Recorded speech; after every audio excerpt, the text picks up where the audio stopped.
Zdravím vás z AFGčka, moje meno je Martin.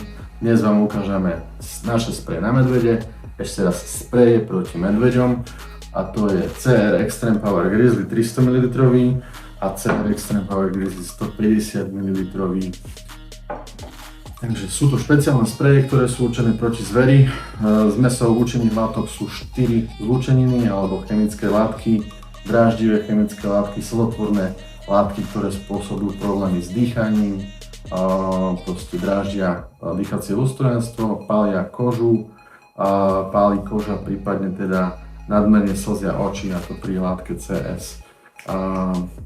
Sami o sebe sú veľmi silné, pretože z mäsov 4 účinných látok je ich extrémny účinok, a to je synergická zmes látok CP, CR, CS a OC.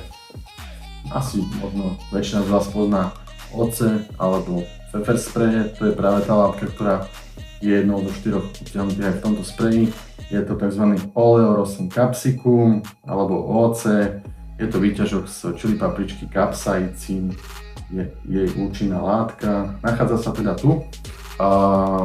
Myslím si, že za zmienku stojí látka CR, ktorá je novovytvorená, je to novšia látka, najnovšia látka, ktorú používajú aj policajné zložky, ozbrojené zložky po svojich sprejoch a obranných prostriedkoch. Táto látka má svoj chemický názov Dibens.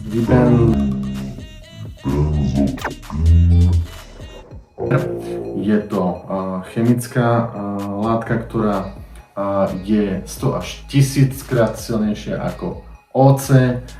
Spôsobuje extra silné dráždenie slizníc, očí, nadmerné slzenie očí, pálenie kože celej tváre, spôsobuje dusenie, problémy s dýchaním a s dýchacím ústrojenstvom, a niekde sa uvádza, že aj zmetenosť a teda zvracanie, takže je extrémne silná. Máme aj púzdra.